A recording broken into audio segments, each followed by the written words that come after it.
দেখেন, স্বৈরাচারী সরকার জোর করে কিন্তু ৪ বার ক্ষমতায় আসছে।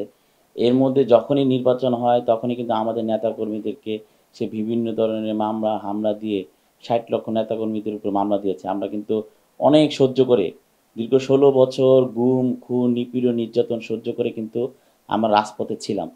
এবং জুলাই আগস্টের গণ অভ্যুত্থানে যে স্বৈরাচারী সরকার বিতাড়িত হয়েছে, তখন কিন্তু ইউনূস সাহেবকে আমরা সবাই মিলে আমি বলি নট অনলি জাতীয়তাবাদী দল, বাংলাদেশের জনগণ, ছাত্ররা সবাই মিলে ডক্টর ইউনূস সাহেবকে কিন্তু অনেক ভালোবাসার তাগিদে এবং ওনাকে একটা জায়গা দিয়েছে, ওনাকে দায়িত্ব দিয়েছে অন্তর্বর্তীকালীন সরকারে।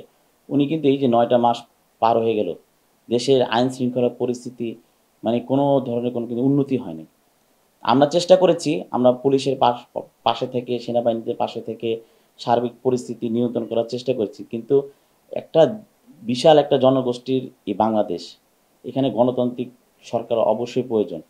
যতদিন পর্যন্ত গণতন্ত্র সরকার না আসবে ততদিন পর্যন্ত কিন্তু এই আইন শৃঙ্খলা, দেশের বাজার সব কোনো কিছুই কিন্তু স্থিতিশীল আসবে না।